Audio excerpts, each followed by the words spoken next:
le rendez-vous. Ma question, c'était, est-ce qu'on est reparti pour un tour, M. Couvi? Vous êtes policier, vous êtes syndiqué, les policiers ont manifesté contre cette réforme des retraites. Est-ce que vous sentez que dans votre syndicat, dans les autres syndicats, il y a encore des gens qui n'ont pas arrêté de faire grève depuis un mois, je pense à certains cheminots. On peut repartir encore une fois pour un conflit dur? De toute façon, pour l'instant, là, on est, j'allais dire, dans un temps faible. C'est-à-dire qu'on est en attente de quelque chose, que ça bouge d'un côté ou de l'autre.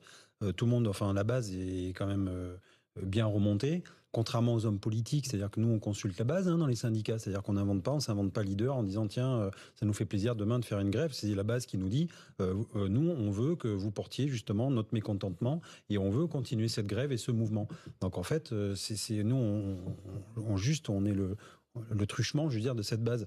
Mais en fait, demain, c'est aussi un piège parce que c'est aussi pour tester l'intersyndicale. C'est-à-dire si effectivement, le Premier ministre, la Première ministre reçoit les syndicats et qu'il y a un syndicat qui claque la porte au bout de 5 minutes et qu'il y en ait un autre, par exemple, qui dit attendez, moi je reste un peu parce qu'il y a peut-être des choses, et là c'est peut-être le commencement de la fin. Donc en fait, c'est très important aussi demain. C'est assez intelligent.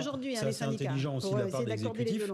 Oui, c'est normal. Il y a une intersyndicale qui, je pense qu'aujourd'hui, ils vont régler quand même ce qui va se passer demain, la stratégie syndicale à avoir, faire bloc. Et puis, écoutez, si demain, tout le monde s'en va, tout le monde s'en ira, et puis rendez-vous jeudi.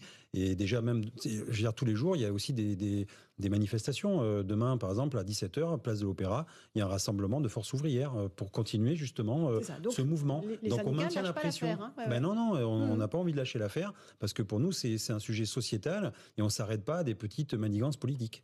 Jean-Christophe Couvi, il y aura la présence d'éléments radicaux, pardon. Oui, ça, de toute façon, dont acte. On sait très bien que maintenant, à chaque manifestation, de toute façon, c'est un alibi pour venir, pour casser, pour affronter les forces de l'ordre et j'allais dire, faire tout sauf manifester contre une réforme des retraites.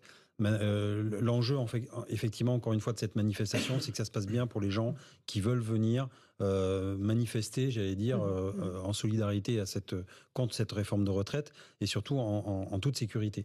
Et donc, ce qui va être important, c'est le pré-service. C'est-à-dire, c'est regarder l'itinéraire, enlever tous les échafaudages et effectivement laisser cette distance entre les policiers et les manifestants pour régler les petits soucis et on intervient à la demande à la carte.